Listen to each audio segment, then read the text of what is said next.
Alors finalement, j'ai décidé de vous faire plutôt une vidéo pour vous faire un retour de mon silence sur le mois de mars, qui n'a pas été un silence complet parce que, en fait, à partir de la milieu du mois de mars, j'ai recommencé à prendre la parole.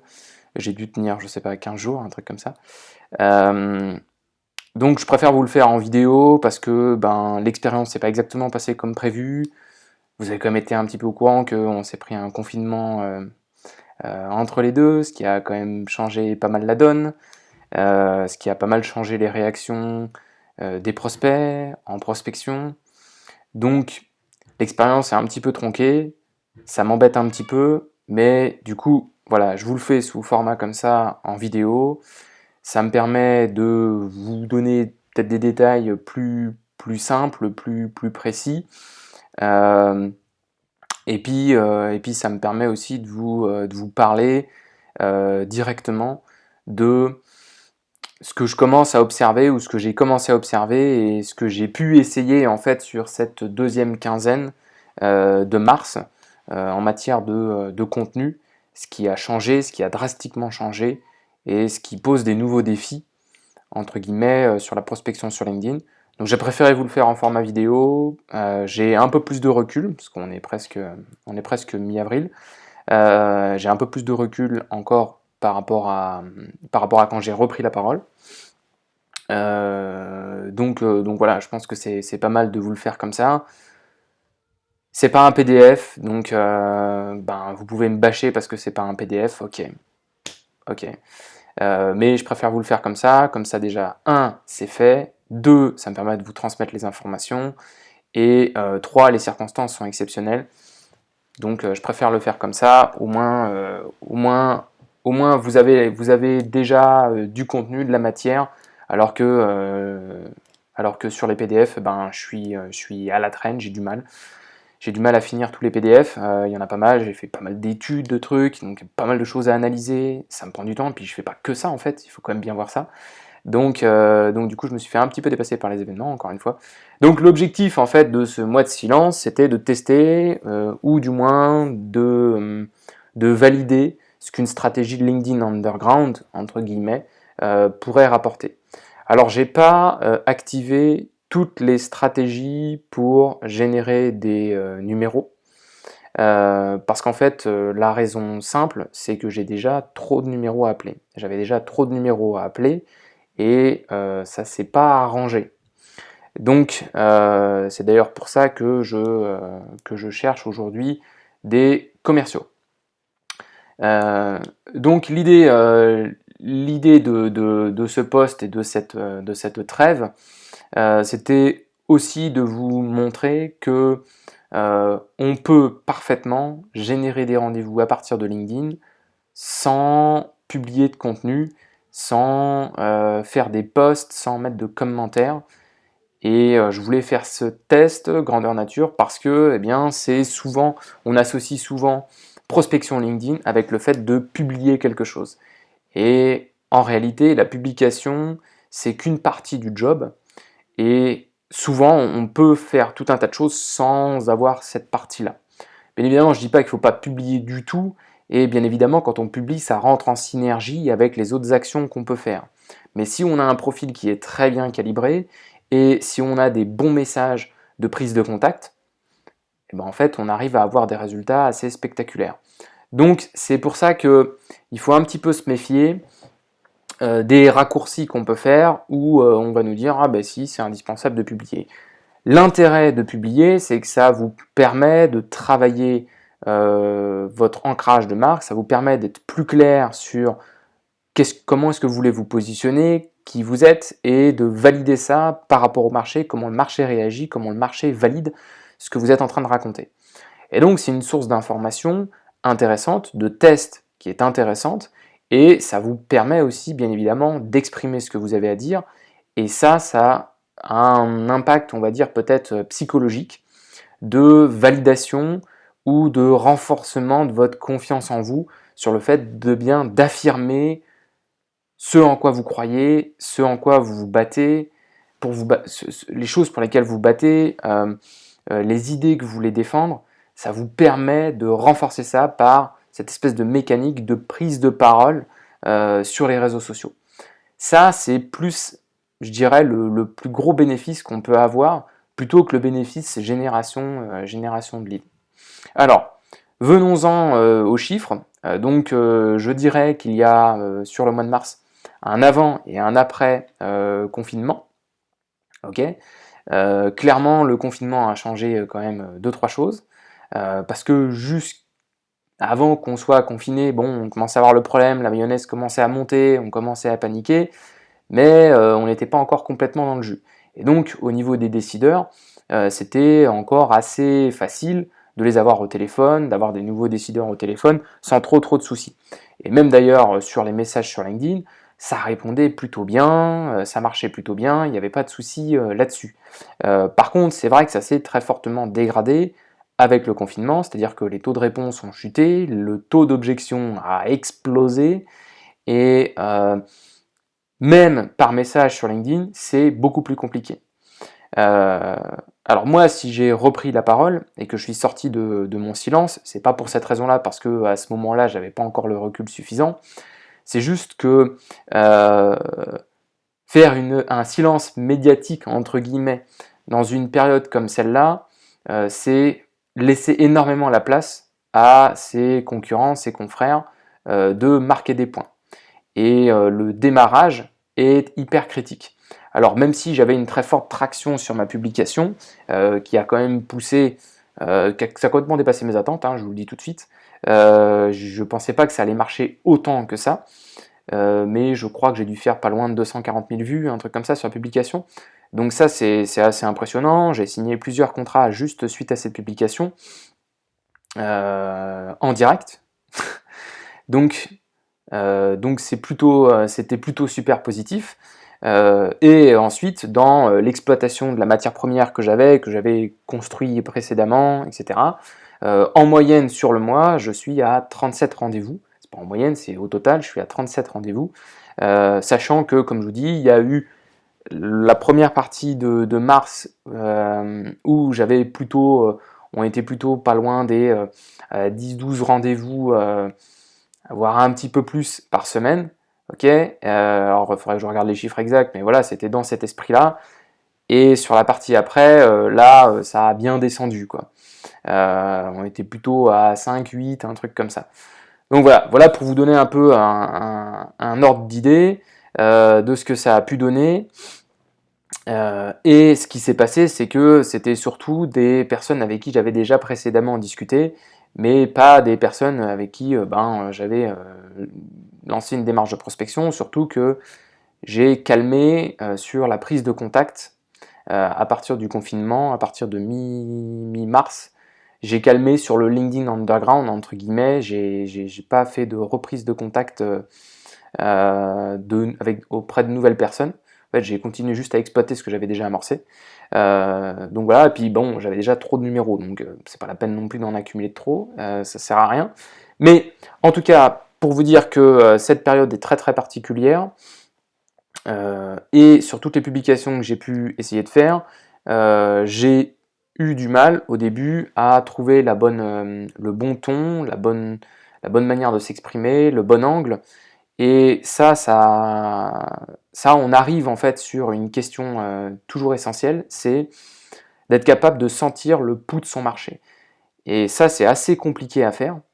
Et quand on a des changements presque de semaine à semaine, parce que c'est de ça qu'on parle, c'est-à-dire que sur la première semaine, première semaine de confinement, ils étaient dans un certain état d'esprit, deuxième semaine de confinement, un certain état d'esprit, troisième semaine de confinement, il y a des boîtes qui commencent à réouvrir, on commence à décanter, à dire oh, bon, on va peut-être falloir faire quelque chose.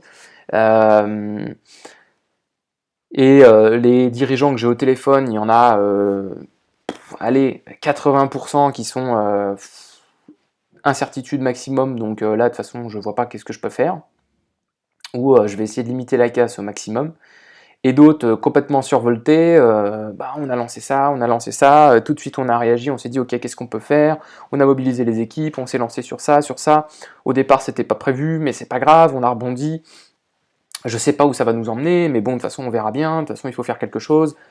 Donc vraiment ces deux attitudes-là, et ça je trouve ça assez intéressant à voir, parce que on peut avoir l'impression peut-être que tout est foutu, tout est perdu, et que en gros ça sert à rien de faire quoi que ce soit parce que c'est la fin des carottes.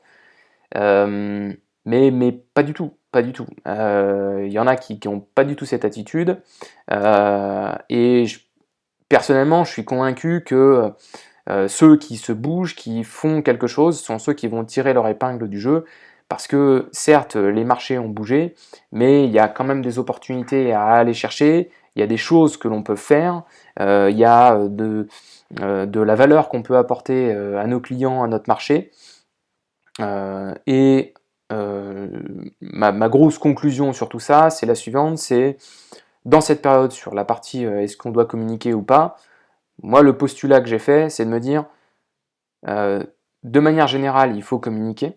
Donc en gros, publier des choses, etc., montrer ce qu'on fait, ou partager des éléments, ou essayer de créer de la conversation sur notre marché.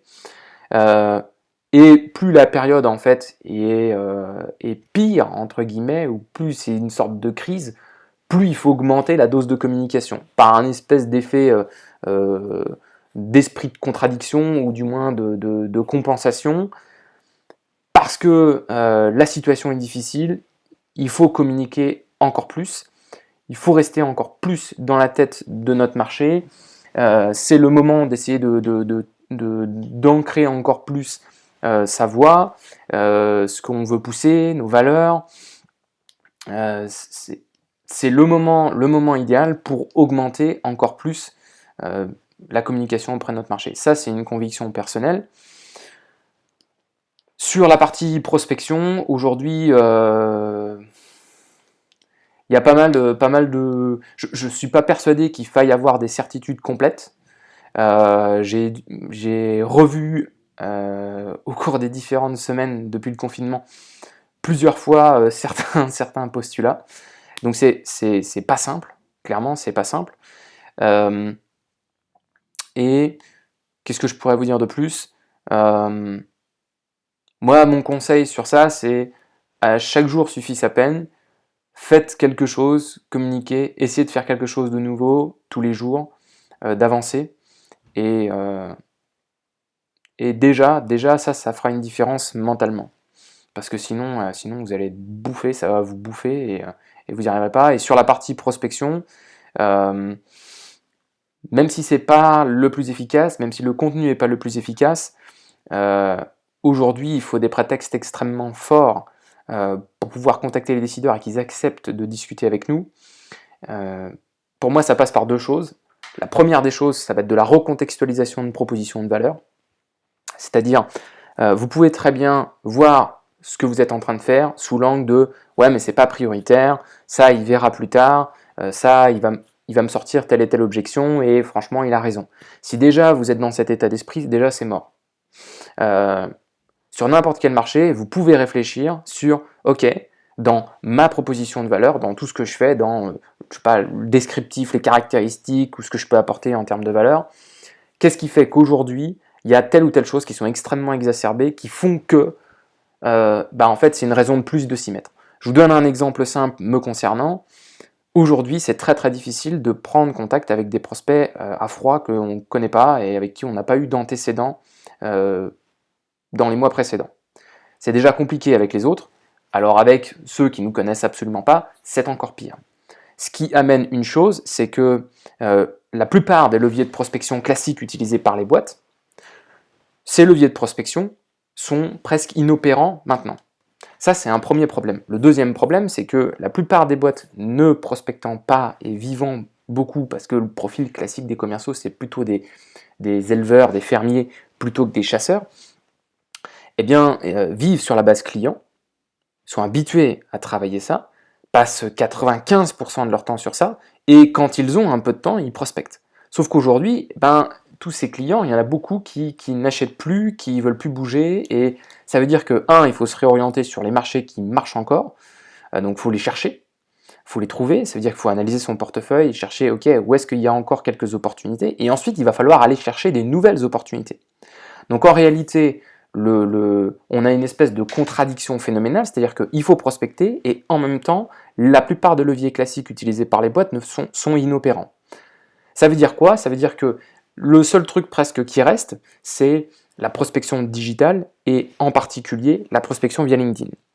Là, ce que je viens de faire, en fait, vous voyez, c'est par rapport à ma proposition de valeur classique qui est, ok, ben, on prospecte de manière plus efficace, etc., etc., 10-20 rendez-vous par mois en 30 minutes par jour, et que j'ai un process pour faire ça, enfin bref, qui est une proposition de valeur non contextualisée, ok? Et bien en fait, la pépite dans ma proposition de valeur que je dois surtout mettre en avant maintenant, c'est le fait que la première étape de mon process, elle est sur LinkedIn. Et que dans la première étape de mon process, en fait, eh bien, on va pouvoir engager la conversation avec beaucoup de décideurs. Parce qu'on va aller chercher des prétextes qui nous permettent d'engager cette conversation.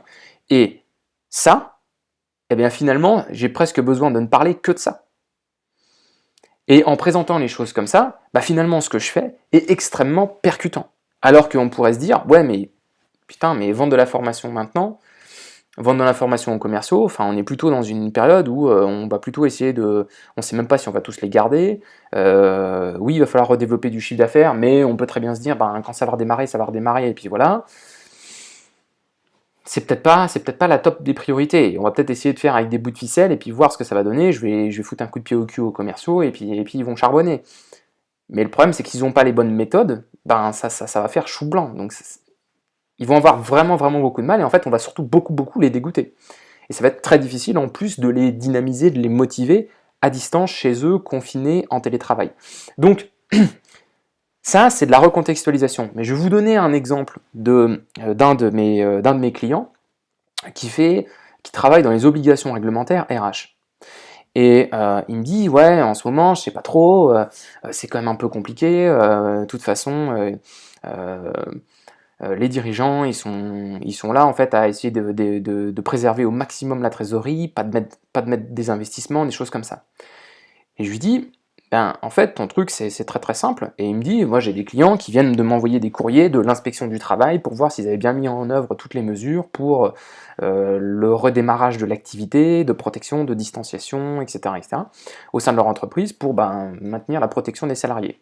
Et en fait, ce qui se passe, c'est que s'il n'y a pas, par exemple, le document unique, s'il n'est pas bien fait, ou si tout un tas d'obligations comme ça, de protection des salariés un peu RSE, et bien si tout ça c'est pas mis en place, ben, les boîtes ne peuvent pas redémarrer. Et donc je lui dis, en fait, toi, ce que tu fais, c'est pas de dire, ben voilà, en fait, si vous faites pas ça et que vous êtes attaqué au prud'homme, ben vous allez perdre, ça c'est vrai, et effectivement, la période post-confinement va être redoutable pour les boîtes qui en fait ont pas pris toutes les mesures, ça va leur coûter très cher parce que les salariés vont les attaquer, et ils vont pas se gêner, surtout si les boîtes disent derrière, ben ouais, ben licenciement économique, les mecs, ciao quoi. Et ben prud'homme dans la gueule, ouais, les obligations réglementaires, j'ai dû bosser, il y avait telle condition qui n'était pas faite, etc., ça va coûter extrêmement cher. Et donc je lui dis, ta proposition de valeur, en fait, elle est extrêmement puissante aujourd'hui, et bien sûr que tu peux vendre, et bien sûr que tu peux vendre beaucoup. Et tu vas apporter une valeur considérable aux boîtes parce que tu vas leur permettre, en étant ultra carré sur ça, de pouvoir redémarrer plus vite, et de pouvoir redémarrer maintenant. Et donc, ça, c'est pareil, c'est sa proposition de valeur, ça reste la même, sauf que là, on l'a recontextualisé. Donc la première étape, c'est la recontextualisation de votre proposition de valeur. Allez chercher dans ce que vous faites, qu'est-ce qui fait qu'aujourd'hui, dans le contexte actuel, c'est ultra méga pertinent de le faire, de se bouger le cul maintenant. Ça, c'est le premier point. Et le deuxième point, une fois que vous avez recontextualisé votre proposition de valeur, eh bien, ça va être de publier.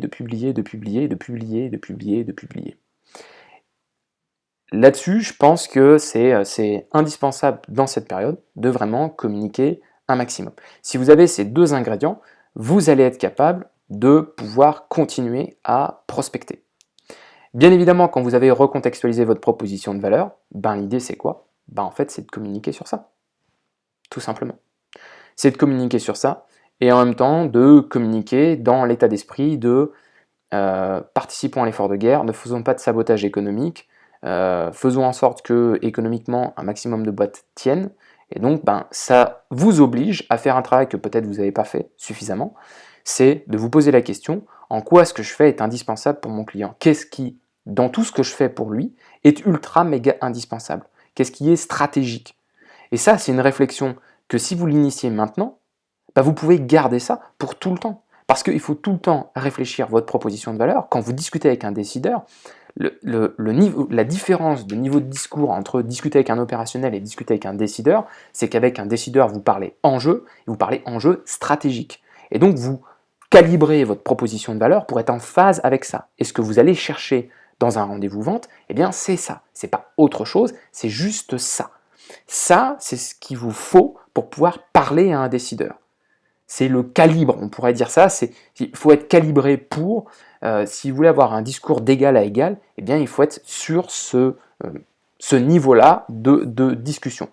Ça, c'est hyper important. Si vous avez ça, eh bien oui, vous pouvez continuer à vendre, et oui, vous allez être hyper important pour l'effort de guerre sur votre proposition de valeur. Vous n'avez pas besoin de vous lancer dans une nouvelle activité ou je ne sais pas quoi, parce que ça, c'est plus risqué. Hein. Si vous ne connaissez pas la matrice d'Ansoff, ben, jetez-y un petit coup d'œil. Là, la matrice d'Ansoff, en fait, c'est juste d'aller chercher sur votre marché, okay, d'aller chercher dans votre produit les marchés sur lesquels il y a une ultra pertinence en ce moment. Ça peut être des nouveaux marchés, ou alors ça peut être dans votre proposition de valeur à vous, d'aller mettre en avant juste certains points, et pas mettre tout en avant, comme peut-être vous avez l'habitude de faire. Et ça va être un bon entraînement pour la suite, parce que pour la suite, de manière générale, sur votre proposition de valeur, il faut toujours présenter juste la pépite, le truc qui brille, et bien évidemment, il y a la bague autour, il y a, dans une bague, il y a le diamant, le truc qui brille, mais bien évidemment, il y a tout le sertissage, il y a toutes ces choses-là qui sont tout autour. Mais ce qu'on voit, c'est surtout eh bien, ce fameux diamant qui est au-dessus. Donc c'est avoir cette habitude d'aller chercher le diamant dans votre proposition de valeur, c'est de toute façon un très bon entraînement marketing. Voilà ce que je voulais vous dire dans cette vidéo pour vous faire un retour sur ce mois de demi-mois d'abstinence commentaires et publications, et pour vous donner un peu un regard et un pouls de ce que moi je sens aujourd'hui sur le marché, et vous donner quelques clés pour vous positionner, vous orienter sur ça. Voilà, allez, ciao, passez une bonne journée.